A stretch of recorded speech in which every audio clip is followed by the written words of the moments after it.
जितने भी मेरे भाई स्टॉक मार्केट के रिलेटेड काम करते हैं, मैं उनको बता देना चाहता हूँ कि आप चाहे 10 करोड़ खर्च कर दो, लेकिन जो काम मैं करके दिखाता हूँ, जो काम मैं करता हूँ, वैसा काम आपको पूरे इंडियन मार्केट में कोई भी नहीं करके दिखा सकता।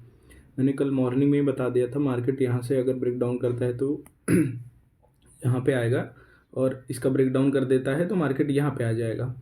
और वापस से मैं आया मार्केट में, वापस से वीडियो बनाया, मैंने बताया कि ये कैंडल ये कैंडल ये कैंडल एक्सप्लेन करके गया। ये सब इंडिकेट करता है कि मार्केट को अब ऊपर जाना चाहिए। अब देखोगे कि जैसे ही मैंने बताया, यहाँ से मार्केट अच्छा खासा अप साइड का मूव दिया, और मैंने टारगेट यहाँ तक का दिया था। फर्स्ट टारगेट ये, सेकंड टारगेट यहाँ तक का दिया था।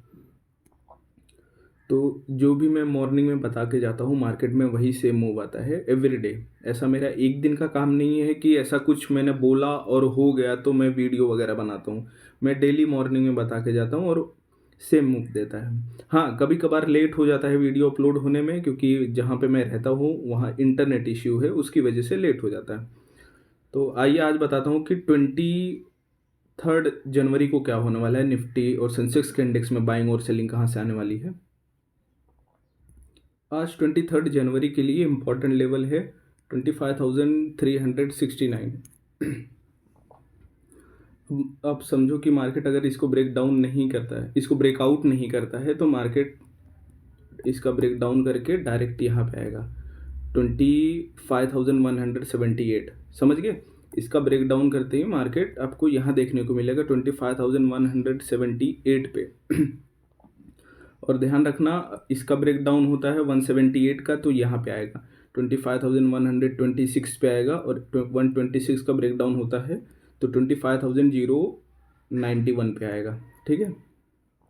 और इसका ध्यान रखना, बाइंग साइड में कब कन्वर्ट होगा मार्केट, जब मार्केट इसका ब्रेकआउट करेगा 25,369 का ब्रेकआउट होगा तो मार्केट बाइंग साइड में कन्वर्ट होगा, और अप साइड का टारगेट देगा लगभग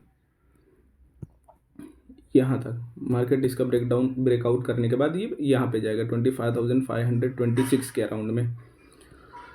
अब एक चीज़ का ध्यान देना कि अपने हिसाब से टारगेट आप डिसाइड कर लिया करो 30, 50, 70 और 100 पॉइंट के हिसाब से।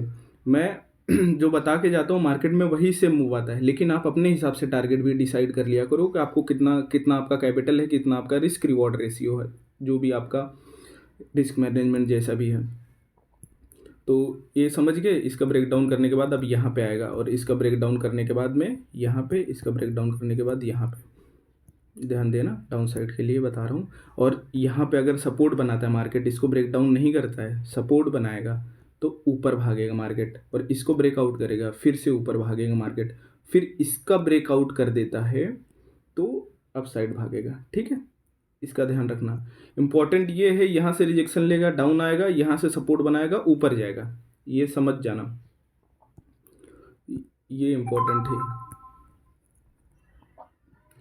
और एक बात का ध्यान रखना, इसका ब्रेक डाउन करते ही मार्केट आपको यहाँ देखने को मिलेगा।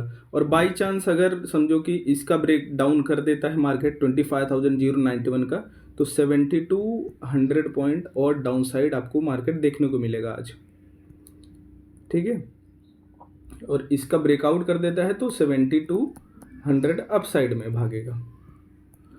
तो मैं बाइंग साइड का ट्रेड एक यहाँ प्लान कर सकता हूँ, यहाँ सपोर्ट बनाएगा, इसका ब्रेक डाउन नहीं कर देगा, अच्छा बुलिश कैंडल बनाएगा फिर, और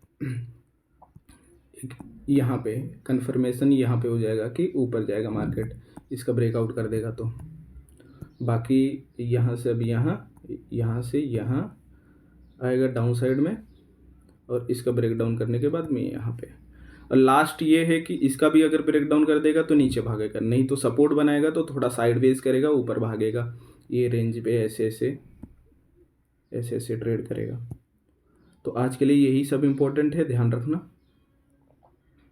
कोई भी लेवल अगर ब्रेक डाउन नहीं होता फिर सपोर्ट बनाएगा वहाँ से तो ऊपर भागेगा, अच्छा बुलिश कैंडल बनाने के बाद में। रिजेक्शन लेता है लेवल से, समझो लेवल तक गया, रिजेक्शन लिया, वापस से डाउन आएगा यहाँ पे। लेकिन आज के लिए इम्पोर्टेंट यहाँ पे, ये यहाँ पे और यहाँ पे, ये